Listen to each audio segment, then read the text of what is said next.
I've spent countless hours making upcoming games list videos, and it's been a decade, so I thought it'd be a fun idea to look back at the very first upcoming games lists I've ever made, and to see what games we were looking forward to in 2014. A lot has changed since then. Games have come and gone. Let's have a look at the 10 genres that I covered, and to see what they were like before they released.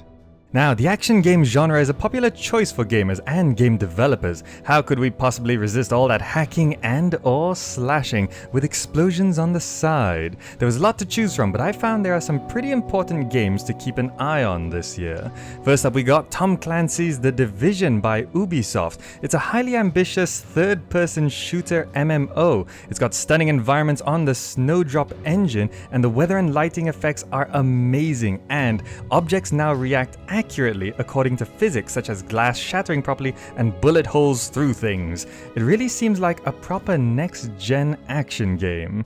Then we have Watch Dogs by Ubisoft again. It's an open-world action-adventure game where you roam around a fictionalized version of Chicago and you play an expert hacker that can use his mastery of technology to control traffic lights, computers, ATMs, and more. It's kind of like a cross between GTA and The Matrix. Well, that's how I see it in my mind. Up next, we got Transistor by Supergiant Games, a science fiction action RPG from the makers of Bastion. You play Red, a young singer who comes across a mysterious transistor that's a powerful and intelligent sword. The game combines free movement in real time with a planning mode, requiring both your ability to control and strategize the combat in this game. Then we have Hotline Miami 2 Wrong Number by Dennaton Games, a sequel to the original Hotline Miami. It's a 2D top-down action game that takes place before and after the events of the original game. You go through levels killing everyone in sight in this fast-paced yet requires some planning game. Although it has a retro art style, the violence is pretty graphic, so be prepared for a lot of red pixels on your screen.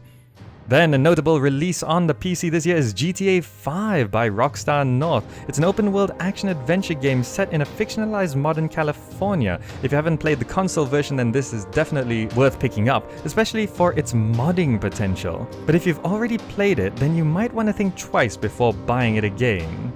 Another thing to keep an eye on is Mirror's Edge 2 by DICE. It's a single-player first-person action-adventure platformer that focuses on free-running and parkour. It's got a unique art style, and parkour has become a trend in many first-person shooters recently. The game will be a prequel to the main character's Faith original story.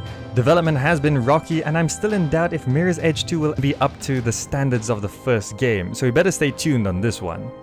Next up, we have Mad Max by Avalanche. It's a post-apocalyptic vehicular combat game set in an open-world environment. We haven't seen much so far, but I expect we can hope to see lots of cars, lots of guns, and lots of cars with guns in a Fallout-esque environment.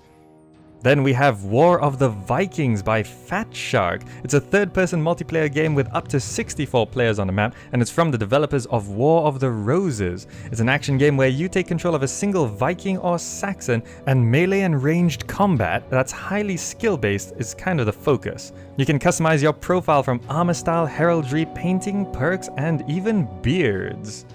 Next up, we got Thief by Eidos Montreal, a first-person stealth game originally titled Thief 4 and now confusingly titled just Thief. It is a game where you need to overcome a variety of challenges and violence is left as a minimally effective last resort. Choices will be important and multiple approaches is the name of the game here. Expect sneaking, pickpocketing, distraction, running, and some killing. And finally, we have Overgrowth by Wolfire Games. It's an anthropomorphic third-person action game, which is probably the most fun to keep track of thanks to the regular development update videos on the Wolfire Games YouTube channel. Overgrowth has an amazingly unique fighting system that's based around context-sensitive attacks, reversals, high mobility, and the environment. You have to see it to really get it, so if you haven't already, go check it out. Now, the adventure genre is looking pretty packed in 2014 with many releases and games in development. Point-and-clicks and story-driven games abound. Choosing a top 10 was tough, but if your favorite is missing, leave a comment and let us know what you're waiting for. Either way, there's no denying that these games are definitely worth keeping an eye on this year. First up, we've got Broken Age from Double Fine. This game is probably the game that resurrected the point-and-click adventure genre by Tim Schafer, whose last game was Grim Fandango. Originally titled the Double Fine Adventure, the game is split to 2 parts, but don't worry, buying the game gets you both. In the game, you focus on 2 characters, Vela and Shay, teenagers who are struggling to break free from the predestined future that was decided for them. Next up, we have The Walking Dead Season 2 by Telltale Games, an episodic graphic adventure game based on Robert Kirkman's The Walking Dead comic book series. Season 1 has passed, so Season 2 is up next. You play from a third-person perspective, and this time the game cinematically follows the story of the small but capable Clementine. Exploration, puzzle-solving, choices to make, and timed responses keep the game exciting and captivating. Expect a potent mix of feels and scare. Then we have The Wolf Among Us by Telltale Games, an episodic graphic adventure based on Bill Willingham's Fables comic book series and serves as a prequel to the comics. Episode 1 has passed, so Episode 2 is up next. You take control of the protagonist Big B Wolf in a 1980s American city where fairy tale creatures have come to live and disguise themselves as humans. Big B is the sheriff of this town, so expect a lot of murder, intrigue, engaging dialogue, and big choices to make in this crime-solving fantasy adventure. Then we have Tales from the Borderlands, another Telltale Games production. Not much has been shown regarding this game, but we know it's taking the usual graphical style Telltale has been using, and the story follows a bunch of wannabe vault hunters. Gameplay probably won't be like the original game, and most likely have a lot more dialogue, puzzle solving, and decision making, but there will be shooting in some form according to Gearbox Software. Then we have Game of Thrones, another game from Telltale Games. In one of the most exciting pieces of news for adventure games this year, Game of Thrones, a Telltale Games series, has been announced for a 2014 release. Not much is known about it yet, but there's no doubt that Telltale will do Westeros justice. Big questions are, when will the game be set, what art style is it going to use, and can Telltale really handle the workload of working on so many games simultaneously? Next up, we have Murdered Sole Suspect by Airtight Games. LA Noire plus ghosts? Well, in this game you play a detective who just happens to be dead. Ronan O'Connor decides to put his afterlife to good use by solving his own murder. Searching for clues, deduction, help from the spirit world, and possession, useful tools for any detective. But is the game relying on a gimmick, or will it actually be a good criminal investigation experience? Better keep a good watch to see if it lives up to expectations. And then we got Dreamfall Chapters, The Longest Journey by Red Thread Games, a 3D point-and-click adventure puzzle game with an emphasis on character interaction, exploration, and puzzle solving. The game takes place in 2 parallel worlds, Stark, a dystopian cyberpunk future Earth, and Arcadia, its magical fantasy counterpart. Dreaming is a method to travel between Stark and Arcadia, and both worlds have an adversary that exploits dreams in some form. The name indicates more than one part to the game, so let's hope we get another amazing adventure series to get lost in. And next we got Armicrog by Pencil Test Studios, from the creators of Earthworm Jim and the spiritual successor to The Neverhood from 1996, comes a point-and-click adventure game with a rarely seen art direction, Claymation. The game is about a space explorer who crash lands on a weird planet and finds himself locked up in a mysterious fortress called Armicrog. Watching the artist build the claymation sets is exciting enough to watch, but to have a full game is gonna be awesome. Then in a more historical direction, we've got 1979 Revolution by Ink Stories, a historical action-adventure thriller based on the 1979 Iranian Revolution. The game intends to put you right in the middle of the events, delivering a mature narrative experience using actual historical assets. The game is intended for multiple platforms, so let's hope they don't neglect the PC version too much. But either way, you can expect exploration of the city, stealth aspects, rioting, and decision-making. 1979 Revolution could be an absolutely amazing game, or it could fall flat, so be sure to watch it closely to see how it goes. And finally, we've got Valiant Hearts: The Great War by Ubisoft Montpellier, a puzzle adventure game with a comic book aesthetic inspired by actual letters from the First World War. The story revolves around 4 strangers who help a young German soldier find his love, but only if they survive the trenches. Just watching the trailer almost brings you to tears, so expect a game with a lot of heart and feels if you decide to follow this one. Now, let's face it, the exploration and survival genre has been flooded with zombie games, and only a few of them are worth our time. Luckily, in 2014, we not only have some great zombie games, but there's a few amazing titles in development that don't look like anything we've seen before. Definitely worth keeping our eyes on these games. First up, we've got Starbound by Chucklefish. It's a 2D procedurally generated universe akin to Terraria, but with the potential of being a lot bigger. You start in a spacecraft fleeing your homeworld, and you travel from unique planet to planet, gathering resources, crafting weapons and armor, meeting life forms, uncovering artifacts, and gradually becoming more advanced. Pre-ordering gets you in the beta, but be sure to check out the game thoroughly before buying it to be sure of what you're getting. Next up, we've got The Long Dark by Hinterland Games, a unique single-player first-person survival game set in the frozen north, where all of humanity's technology has been destroyed and you are set against Mother Nature. No zombies here, but will you be able to keep going when food and water are scarce? The game intends to push morally challenging scenarios on you that questions how far will you go to survive. Then we have Frontiers by AAD Productions, a relaxing first-person massive open-world game that focuses on exploration, discovery, crafting, path-making, and survival. Traverse a world in Elder Scrolls-like fashion and make your mark on the world while living off the land and uncovering a deep mystery that spans the entire continent. With full modding support, Oculus Rift capabilities, and up to 4-player co-op, Frontiers is looking like an amazing game that you have to watch develop.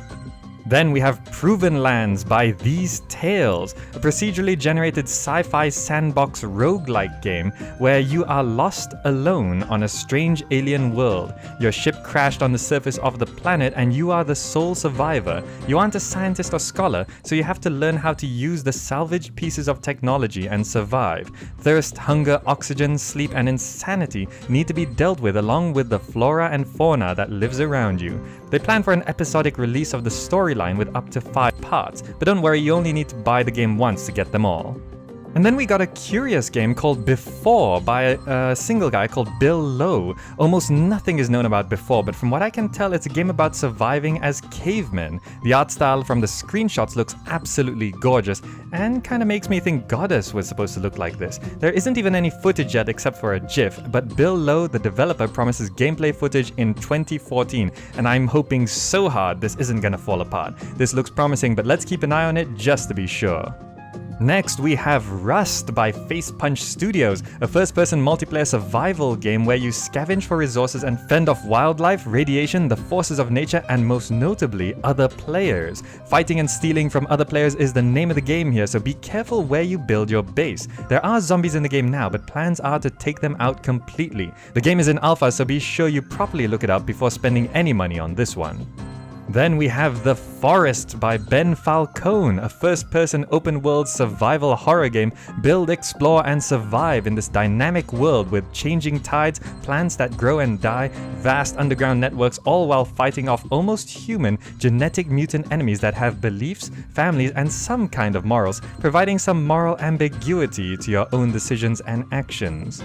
And next we have Dying Light by Techland, a first-person open-world survival horror set in a zombie apocalypse, but with the addition of parkour. There's a dynamic day-night cycle, and while daytime is safe to scavenge for supplies, set traps, or save random strangers, at night you better get that free running on because the infected can do the same. Use your night sense to spot zombies and avoid them, because if a night hunter sees you, there's almost no escaping it. Multiplayer might be real fun on this one.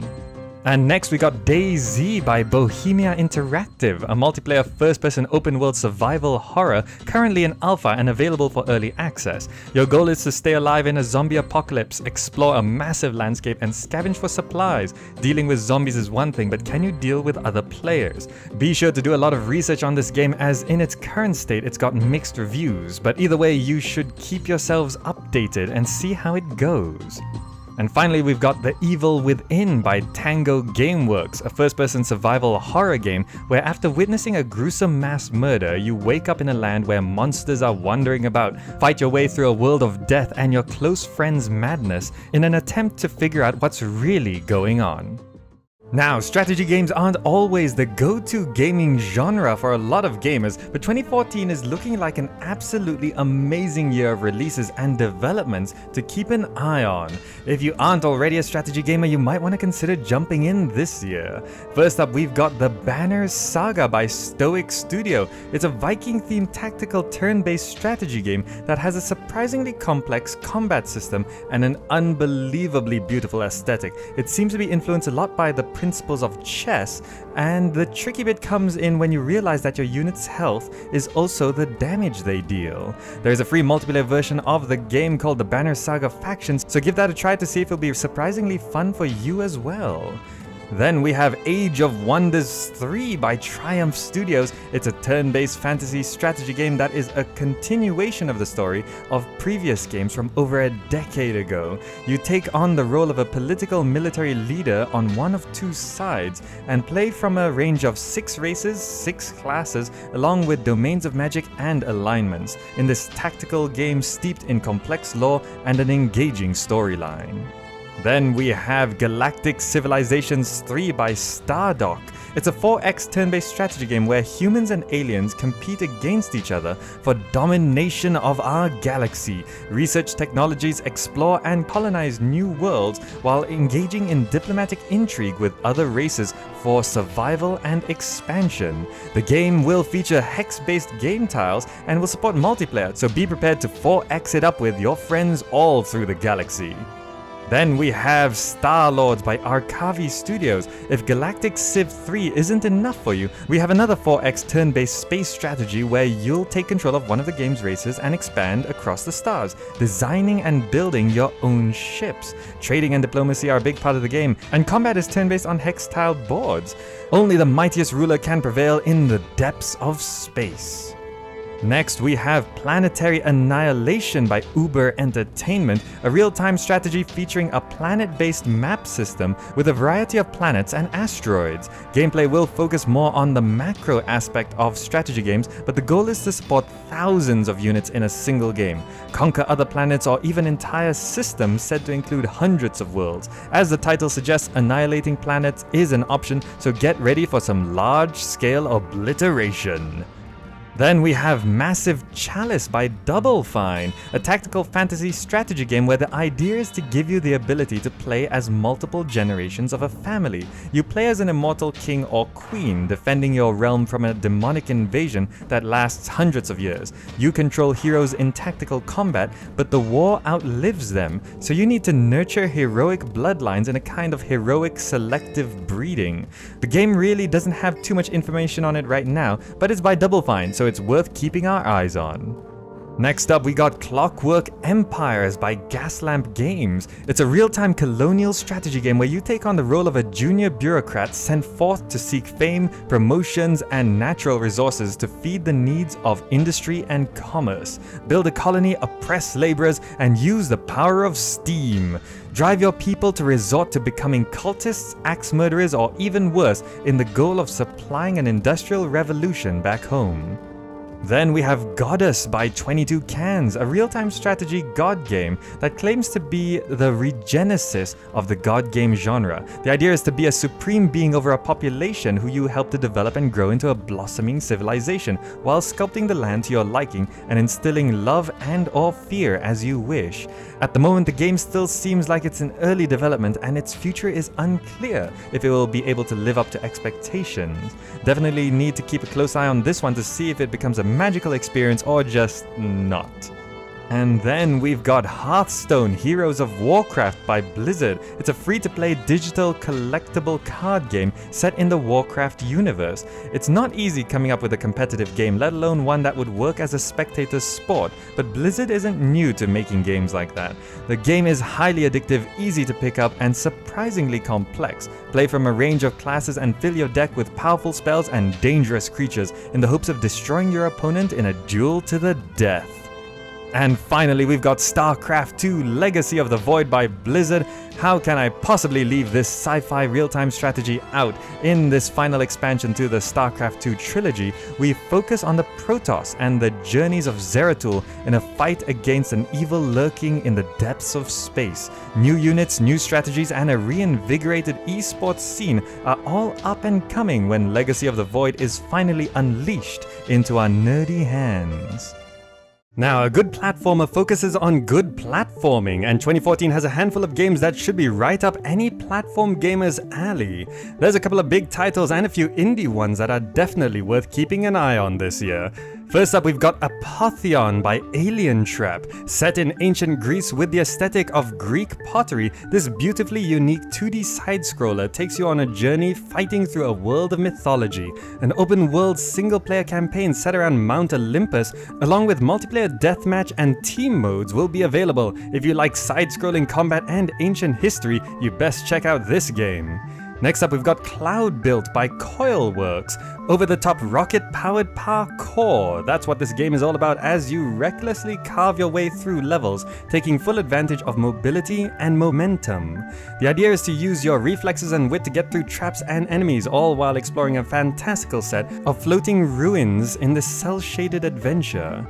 Then we have The Iconoclast by Konjak. You play Robin, a mechanic in a world where her hobbies are considered illegal. Explore a beautifully rendered, vibrant 2D world, meet friends, deck out your character, and battle enemies. Development is taking a while, but there are already alpha builds available, so go try the game out. And then we got Rain World by Joar Jacobson and James Primate. I hope I said those names right. Deceptively simple at first glance, it has fluid combat and platforming mechanics. Set in an abandoned industrial environment, you are a nomadic slug cat, both predator and prey in this land. Nimble controls allow you to sneak, climb, and pounce as you try to survive the open world with limited resources. Check out the game and see if you are as surprised as I was. Next up, we've got Owlboy by D-Pad Studio, a vertical platform adventure with a beautiful pixel aesthetic set in a world of sky islands. You play as Otis, one of the last owls whose village is attacked by pirates. On your journey, you discover the threat is not what you expect, so prepare for an adventure where the visuals alone may keep you captivated. Then we have And by Games by Mo. Help number 25 explore planet Gomi in search for his missing girlfriend Anne, where you travel on foot or fly your ship in a kind of open world environment. The game is still in early production, but it looks promising enough to keep an eye on. Next we have Catacomb Kids by 4-Bit Friday, a brutal platformer roguelike with procedurally generated catacombs. The unique thing about this game is the crafting system. It throws out the idea of gathering some items and combining them in your inventory or on a crafting bench. In this game, you have to utilize your environment and the objects you find to craft the items in the game world, such as heating a rock, throwing it in a pool to heat it, then throwing a poisonous mushroom in to cook it, resulting in poison liquid and an edible mushroom. A novel enough execution of a crafting system to pique my interest at least. Next up, we've got Project Maiden by Kevin B. Cole, a Zelda-like in reverse. You play as Imogen, who starts with godlike powers, but you lose them one by one as you progress through the game. Themes revolving around loss and how you are better or worse after experiencing loss are central to this indie title. It's been promised that the game will be 100% free of charge on release, so let's hope the promise is kept. And then we've got LEGO The Hobbit by TT Games. The LEGO video game series has been going for a while, and some have been better than others. Either way, there's no ignoring the massive title of The Hobbit and the epic journey you'll be able to embark on with your bestest of friends in the LEGO universe. But will this game be a step forward in the LEGO video game series, or will it just fall to pieces? Keep a close watch to see if it's worth your time and money.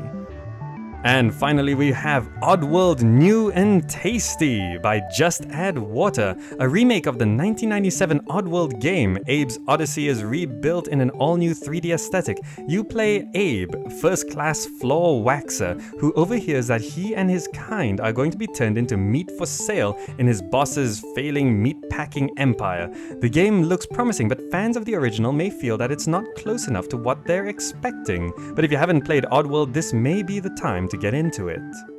Now, the simulation genre of games is usually for the hardcore fan base due to the nature of simulations, but this year looks a bit different. Space is a big theme in this one, but generally 2014 looks like a great year for simulations. We have an insane lineup of releases and in-development titles to keep an eye on.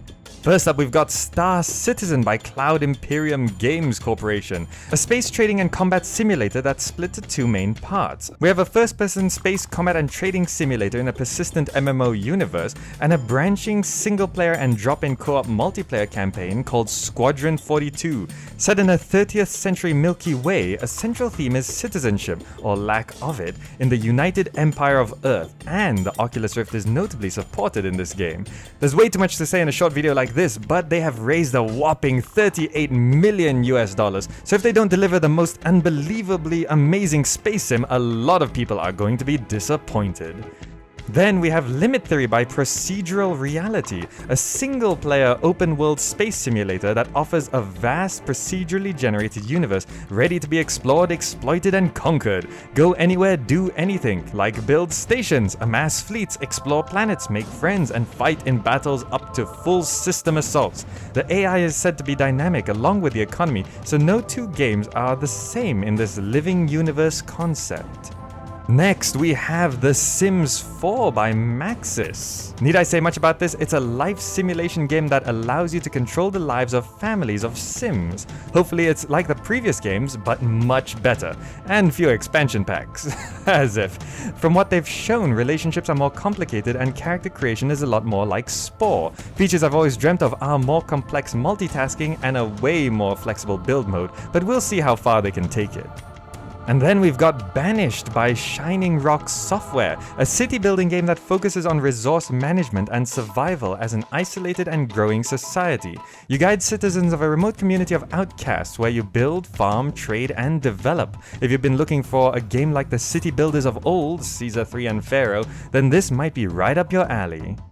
Next up, we've got Prison Architect by Introversion, a construction and management simulation with a top-down perspective. You take control of the building and running of a prison. You are responsible for construction of facilities, hiring staff, finances, and keeping the inmates happy, or risk a riot. The game is still in development and has a lot of room for improvement, but it could end up being just as great as some of the classic simulation games. Next, we've got Space Base DF9 by Double Fine. Still in alpha, it's a space simulation where you build a home among the stars for a motley population of humans and aliens. Mine asteroids, discover derelicts, and deal with an array of problems from asteroid impacts, decompressions, to morale. The game has a long way to go, but Double Fine has delivered so far, though they have branched out to many different games this year, so we better keep an eye to make sure they don't trip up this one.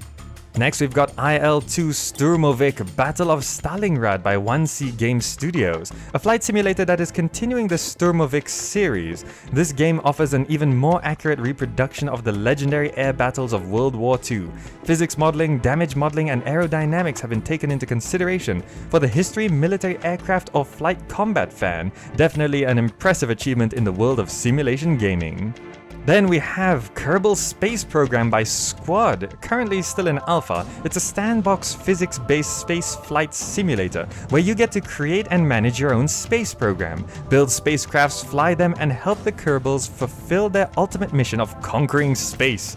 The game is already well known, but bigger and better features are on the horizon, such as a tycoon-style career mode. As the base game is already there, it's exciting to see where this game goes next.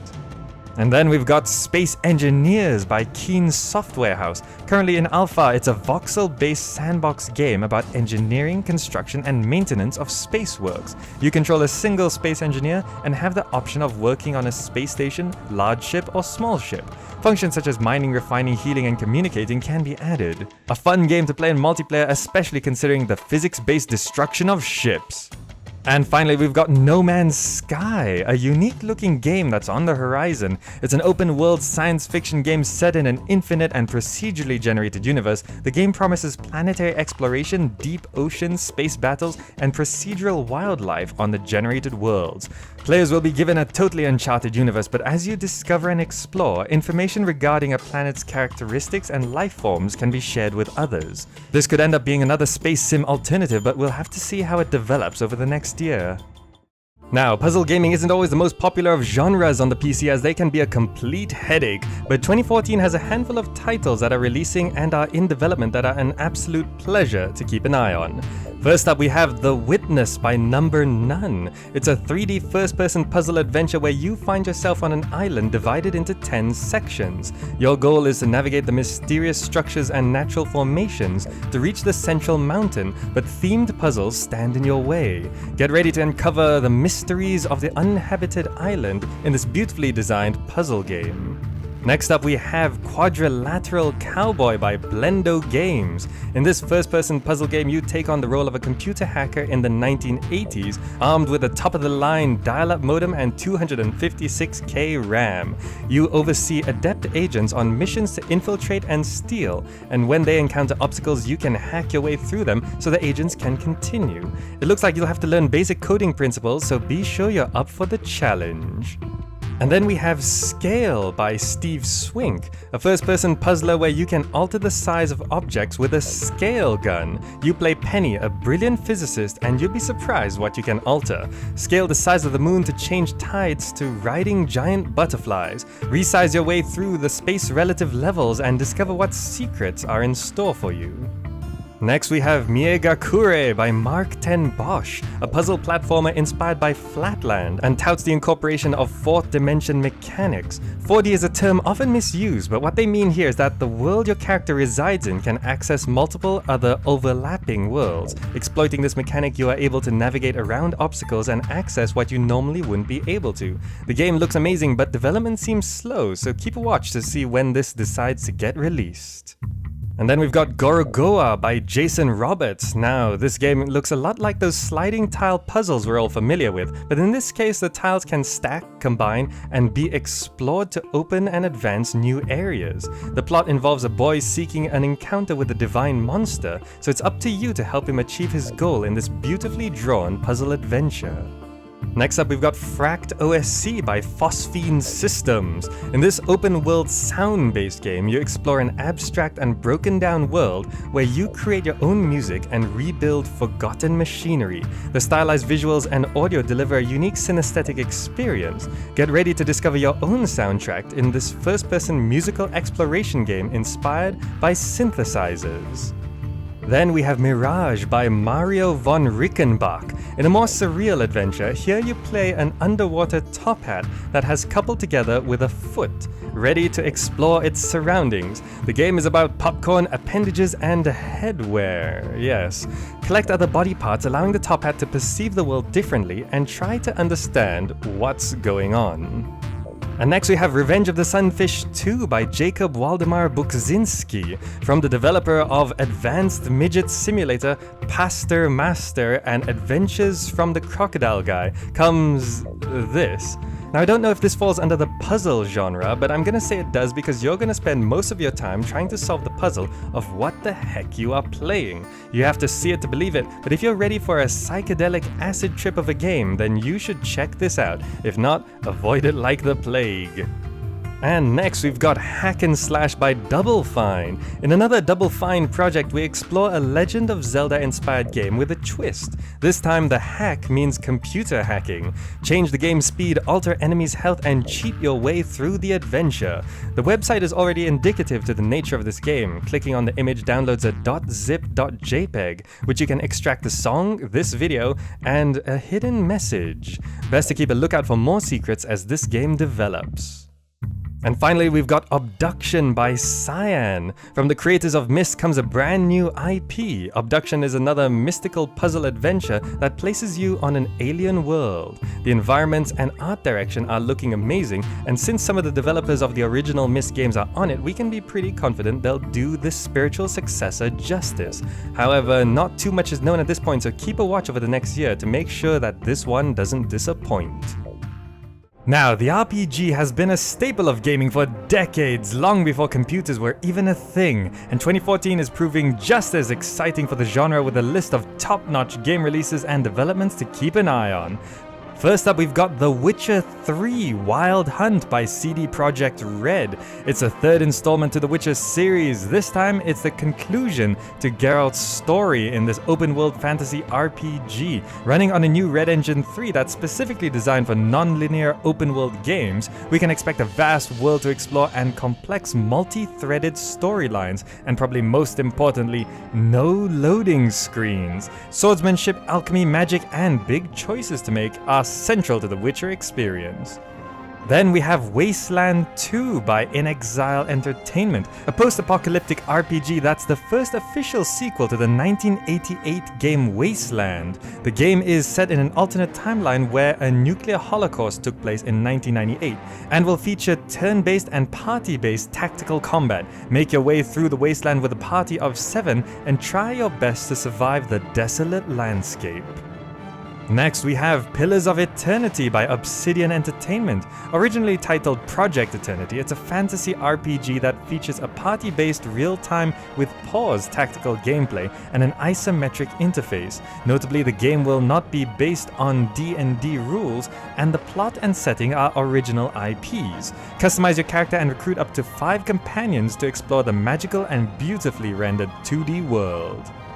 And then we've got Cyberpunk 2077 by CD Projekt Red, a sci-fi RPG based on the Cyberpunk series of tabletop games. The game is set in a futuristic dystopian world where ultra-modern technology coexists with a degenerated human society. It aims to be mature and ambitious, with character customization strongly tied to the plot, though interestingly it will have a linear story with different classes. First and third person perspectives are an option, and we should keep an eye on this one to see if it's the right game to give you that sci-fi RPG fix. Next up, we've got Divinity Original Sin by Larian Studios, a single-player and co-op multiplayer turn-based fantasy RPG that takes place in the Divinity universe. The story focuses on 2 heroes, a condemned warrior released from chains, and a mystic heroine brought back to life. The game will ship with a fully fledged modding tool, so expect to see a ton of custom content keeping this game alive. Then we've got Dragon Age Inquisition by BioWare, an action RPG that is a continuation of the Dragon Age series. This time there'll be a lot more exploration and a more tactical approach to combat for your custom character, and your decisions will have a greater impact on the story. Gain influence, capture forts, and lead the Inquisition in this politically influenced fantasy world. And then what we're calling Mass Effect 4 by BioWare. Not much is known so far, but it's key to remember that it isn't the 4th installment to the game and is actually a working title. The Commander Shepard arc is over and the game could focus on a completely new story in a completely different time. One thing we do know is that the game is heavily influenced by Dragon Age Inquisition, but what that means isn't too clear yet. Gotta keep a watch on this one to see how it turns out. And next up we've got Dark Souls 2 from Software, an action RPG that is the sequel to the game famed for its difficulty. There's no direct connection between the 2 games though. You play a cursed character trying to find a cure where you have to fight through monsters using a myriad of weapons. The game world is twice the size of the first game and will also notably be released on the PC. Prepare to die in this epic but unforgiving game with no such thing as an easy mode. And then we've got South Park: The Stick of Truth by Obsidian, a unique single-player RPG based on the television series South Park. If you like the show, then you probably want to check this out. Gameplay has some legit RPG mechanics with just a bit of a twist. Get ready for a ridiculous storyline, LARPing, and probably Kenny being killed in this one-of-a-kind game. And finally we've got Rune Master by Paradox Development Studio, an RPG formerly known as Project Nero. The game is based on Norse mythology and features procedurally generated content, so no 2 playthroughs are the same. Not too much is known so far, but you play a heroic champion in a time of chaotic upheaval. The game takes place in 6 of the 9 Norse worlds: Midgard, Jotunheim, Muspelheim, Helheim, Alfheim, and Svartalheim. So keep an eye to see if we're getting another epic Viking game. Now, there's been a big flood of MMOs in recent years, and it's hard to choose which one to really commit to. An MMO could be a life-changing experience, or it could be a complete disappointment. You better be sure to get a good one, and 2014 has a handful that are worth keeping an eye on. First up, we've got The Elder Scrolls Online by ZeniMax Online Studios, the MMO based on the universe of one of the most successful single-player RPG experiences. The most important thing to remember is that it's not from the same developer, Bethesda Game Studios. Playing an MMO like an Elder Scrolls game can feel a little weird, but perhaps it's just your cup of tea.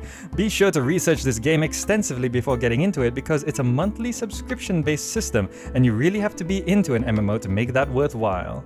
Next, we have EverQuest Next, plus its extensions such as Landmark by Sony Online Entertainment, a free-to-play next-generation sandbox MMO that promises destructible environments and permanent game world changes. A part of the universe is a sort of side game called Landmark, which is a creation tool / MMO engine with resource collection and build anything you like gameplay. Creations from Landmark could even end up in EverQuest Next. Overall, an ambitious and intriguing project with a ton of potential for success and failure. Then we have Wildstar by Carbine Studios, a sci-fi title that has you exploring planet Nexus, where you'll find a wealth of secrets and technology to explore. Play on the side of the Exiles or the Dominion and own a piece of the world to build your own legend. Pick a path and play how you want to play. There are two methods of paying for it after the initial payment, a monthly subscription or buying a tradable in-game item, so check it out if you think it's worth the price. And then we've got The Repopulation by Above and Beyond Technologies, an open-world sci-fi sandbox game inspired by Ultima Online and Star Wars Galaxies. Spend all your time harvesting and crafting, building homes, or go out on a first-person shooter kill mission. You can join one of the two available factions or even start your own rogue nation. This really seems like a promising game, so let's hope it really follows through. And next up, we've got Skyforge by All Odds and Obsidian, a free-to-play MMORPG set in a world where futuristic technologies exist alongside mythical and fantastical creatures. Your aim is to go from newborn immortal to powerful god among mortals. The game promises millions of players on a single server, and the team-up with Obsidian is interesting, but it's still not clear if the goals set out for the game will be achieved. Then we have Albion Online by Sandbox Interactive, a cross-platform free-to-play sandbox MMO that allows those on the PC and tablet to play together on the same server. There intends to be a player-driven economy, and although there isn't permadeath, your body can be looted by anyone on death, so there's a risk of losing all that you carry. Harvest resources and build up towns and cities in a territory-based PvP game world. Next we have Shroud of the Avatar: Forsaken Virtues by Portalarium. From the creators of the genre-defining Ultima series, Lord British brings you his latest dream. Not completely an MMO per se in what they're calling selective multiplayer, you get to choose how much interaction you want with others. From a single-player experience to just friends to full-on open multiplayer that would feel very much like a traditional MMO. The game has a classless system where you can combine any set of items, crafting, and a detailed structure building system, so you can expect to explore a detailed world in the way that you're most comfortable. And then we've got Camelot Unchained by City State Entertainment, a working title for a fantasy MMORPG considered a spiritual successor to Dark Age of Camelot. The game promises a realm v realm PvP system that they're calling Tri-Realm. Prepare for large-scale battles, crafting, and housing in this Arthurian-inspired title. It will be subscription-based, and not too much of anything final has really been seen, so be sure to keep an eye on this one. And then we've got Blade and Soul by NCSoft's Team Bloodlust, heading over to the Asian side of the MMO scene, not technically a new release, but new to most of the world, and some signs indicate a 2014 Western release. It's a Korean fantasy martial arts MMORPG with an open world environment. Fight your way through PvE and PvP with a combination of different fighting styles. Will they be able to translate the game into something that works just as well for an international market, or will it just not land the hits? We'll have to wait and see.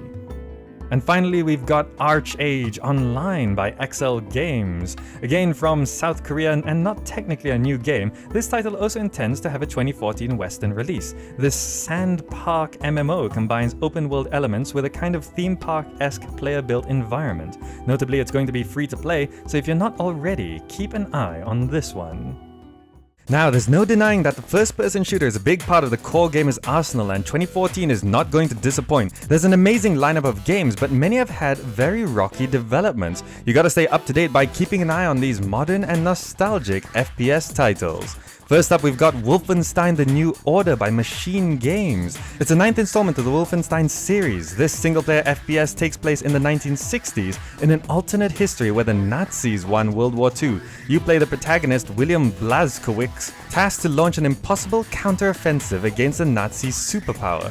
Fight your way through legions of enemies, infiltrate strongholds, and take control of Nazi superweapons in this modern yet nostalgic FPS.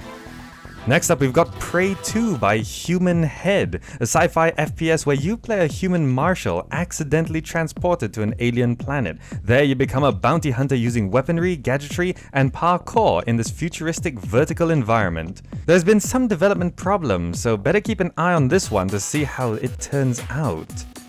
Then we have Doom 4 by ID Software. Nothing official has been seen, but the next addition to the Doom series is on its way. It's not a sequel or a reboot, but they'll probably just call it Doom and confuse everyone. They say when they officially show things, you'll see awesome, so let's hope they're telling the truth. Next up, we've got Rack by Final Boss Entertainment. Speaking of Doom, this arcade-style cel-shaded FPS returns to the extremely fast movement, dumb enemies, shotguns, and rocket jumping from the days of old. Modding tools and a level editor is included, so this game should last a little longer with custom content. Compete against yourself or your friends in this nostalgic yet modern FPS. And then we've got Hell Raid by Techland, a single-player and co-op fantasy FPS where you must battle the armies of hell because why not? It started out as a game mode for Dead Island, but it eventually became a game of its own. Melee and magic are central to the combat, so get ready for what people are calling the spiritual successor to Hexen and Witch Haven. Then we've got Enemy Front by City Interactive. Here's a single-player, multiplayer, and co-op World War II FPS where you get to fight in open-ended levels against Nazis. Direct combat, sniping, or stealth and sabotage are all viable approaches. And it's exciting to see a return to the World War II genre, and how they're trying to bring it to the next generation. Next, we have Sniper Elite 3 by Rebellion, a tactical shooter that focuses on the long-range, methodical, and clinical approach to combat. The game takes place in North Africa during World War II. Utilize stealth, distraction, and traps. The game touts sandbox gameplay and meaningful choices, so let's see if they'll be able to deliver an intense and believable sniper game. And then we've got Homefront 2 by Crytek. It's a sequel to the hit 2011 FPS. Development shifted from the defunct THQ, and not much is confirmed. It's not even confirmed that it'll be on the PC, but I'm assuming it will be considering the first game was. The game will probably revolve around the setting of the first game, focusing on the political tension and military aggression from North Korea. But hopefully it won't turn out to be another generic modern military shooter. If you're looking forward to this, you better stay tuned to its development. Next, we have Tom Clancy's Rainbow Six Patriots by Ubisoft, where a terrorist group called the True Patriots are wreaking some domestic terrorism. The Rainbow Six series has had its ups and downs, and development of this one has been rocky, so better be sure that this game doesn't end up shooting its own foot in its attempt to be a morally ambiguous next-gen tactical shooter. And finally, left to the end to make you think I forgot about it, we have Titanfall by Respawn Entertainment, a multiplayer-only sci-fi FPS set in a futuristic world where you play a single pilot that can summon a mech called a Titan. Fast-paced combat intensified by amazingly well-executed parkour mechanics drive you through the battlefield in a 6v6 with NPC creeps. Free-running futuristic combat and hijacking mechs are all central to Titanfall's gameplay. And there we go, that was the 10 genres I covered 10 years ago. What do you think of the games now? Thank you so much for watching, be sure to check out the other list videos, and I'll see you in the next video.